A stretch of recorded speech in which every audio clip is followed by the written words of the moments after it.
Welcome back to all my Dusty Buns and Susie Poos out there. It's Alex, your most excellent host on this journey into Stranger Things Season 5. Now, I just saw Episode 1 called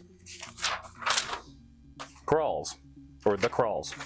And let's get into an instant reaction, and I'm going to watch Episode 2 after this. So this is just Episode 1 thoughts without having seen anything else from Season 5.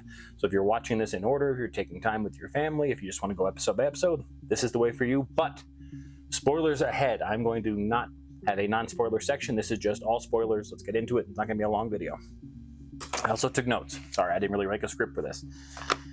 Steve is the engineer. Really tickled me. Something about that. Something about seeing the old style engineering, because podcasting and videos and all this stuff has made it so easy with Rodecaster and so many other people.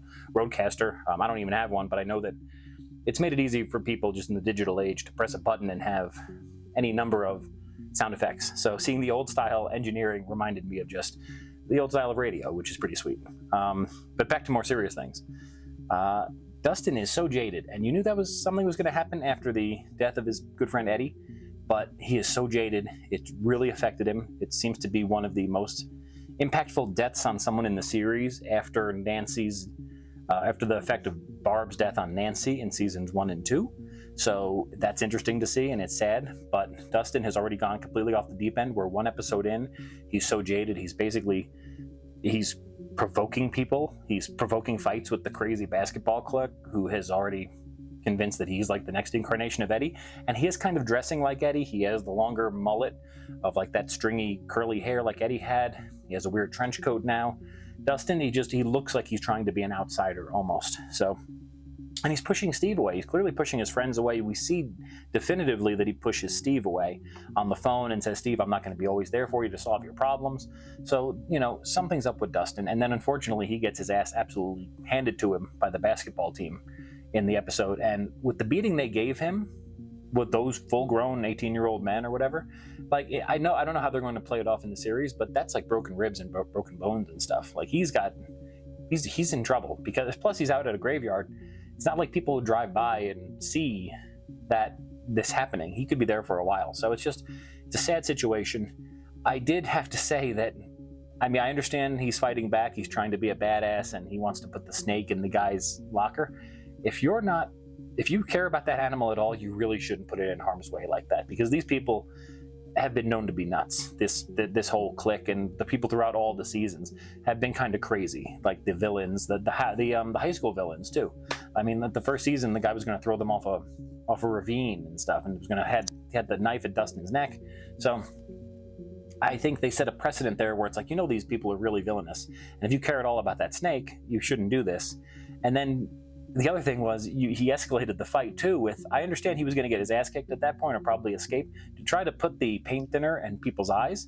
I really hope he turned that upside down as soon as he was done with it, because the first thing an attacker does if you're not proficient with your weapon, the first thing to do is take it from you.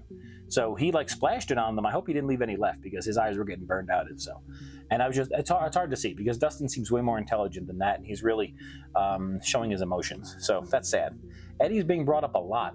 I wonder about his legacy. I wonder about his legacy as the Hellfire Club. If people they still think he's evil. They still think he's the cause of, Chrissy's death and all these other problems that happen. So it'll be interesting to see if he gets a redemption this season. I don't think they'd be bringing him up this much if it was just going to go nowhere. So I think it's interesting how they portrayed Eleven reacting to her first big loss. Now, she's had losses before, or setbacks, but she's never had a true ass kicking like she got from Vecna at the end of season 4.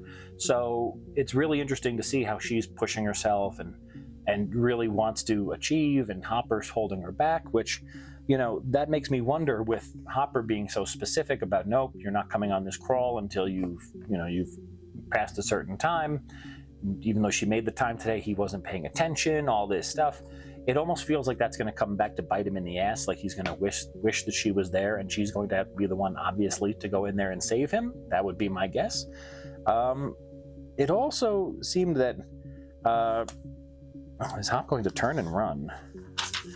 Actually, that's interesting, because Hopper, it also seems at one point that he pulls out a secret, almost like a bomb, like a chest bomb or something that he could take himself out with and take out Vecna with at the same time, which which is sad. And everything is going wrong. You know, Dustin's out, and then you have to have a backup on the radio, and everything. There's a crash. The Demogorgons are attacking. So it's painting a picture that Hop was going to die. And I really thought, oh crap, are they going to kill him off in the first episode? But then, as soon as he said to Joyce as he was getting in the little tunnel, "Man, you look so good. I love you," and all this crap.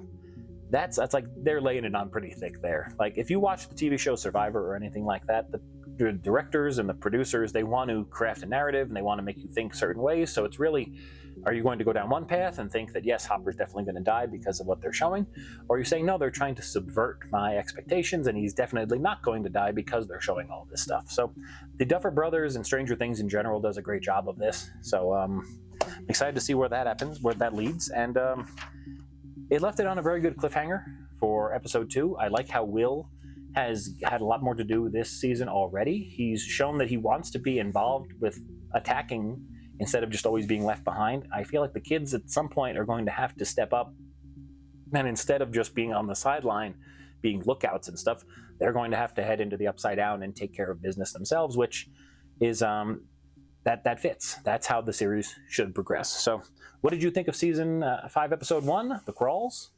Please let me know in the comments. Check out this channel. Be sure to subscribe because episode 2's review and all that stuff is coming up shortly. So see you then.